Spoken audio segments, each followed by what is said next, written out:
Hello, it's your old Nana Ray tuning in for another little chat. And today's chat is, I don't know, some might find it a little bit on the edge of risque, I don't know. I like to think that I can explore anything that presents itself, and please, if you're writing to me or you want to leave a message for me, please feel free to say whatever. You know, if you want to insult me, that's okay, but why bother? But if you want to send me a compliment or you've got a little question, it's a joy for me to hear from you, and I will do everything I can to share whatever is useful. However, I've had a thought as I've been in my own little social isolation that one of the shortcomings of this is that we have a lot less touching and a lot less social interaction, and that's good for the health of the global, not just the nation, but the global health. We know that that's something that's a sensible thing to do. But it's easy to be practical about that and just make sure we have enough toilet paper. But also, it's important to realise that the touch that we normally receive, the engagement and relatedness that we normally experience, has been seriously diminished, and that doesn't always feel good with our psyche, with our emotional world.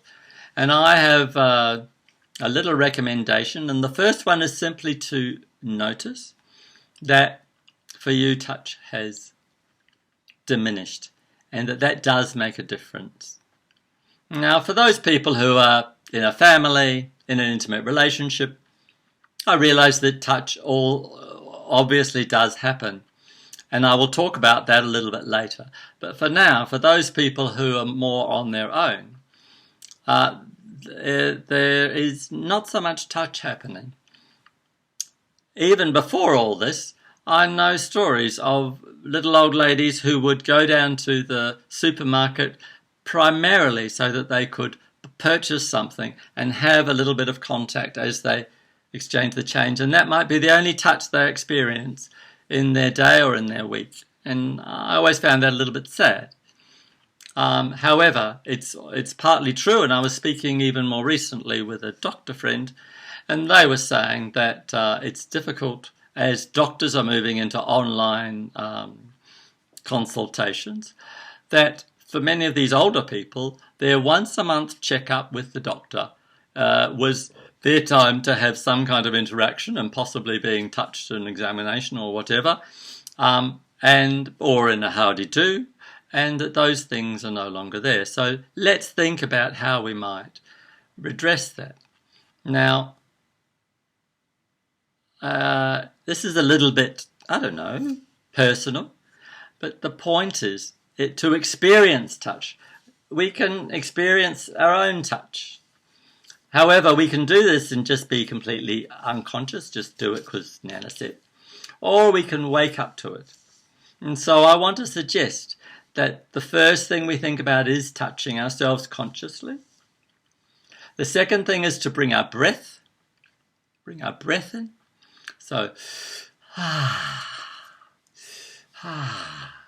ooh, and you can see you start to feel it, both giving the touch to yourself and receiving the touch from yourself. And to do it more consciously opens up new neural pathways in your brain, and that's a very good thing, and it can be very nourishing. But of course, just touching your hands is one thing, but I want to recommend that possibly when you're having your shower or your bath, that you take a moment to just touch yourself a little bit more consciously and remind yourself that you're just filling yourself up around some of those deprivations that are happening in our world right now. And if that sounds like the stupidest thing to hear from Nana Ray, well, you just forget that I ever said it. Because, of course, it doesn't suit everybody what Nana Ray has to say.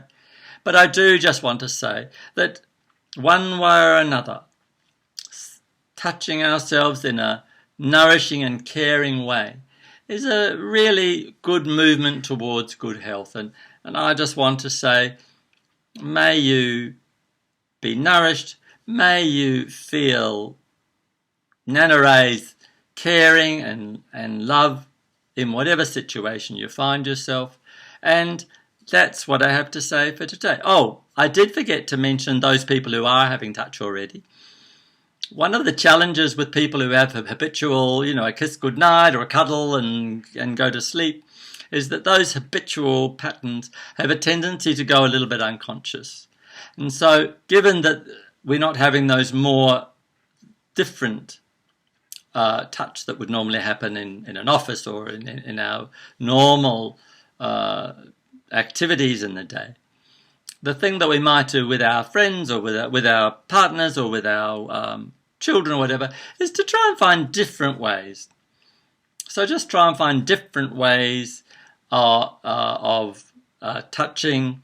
Maybe just experiment with a hug this way or that way, or even the possibility with intimate ones, and I hope this isn't a problem if there's some children listening in, but intimate ones can take a moment to say, oh, I'd like a little massage here, or I'd like a little massage there.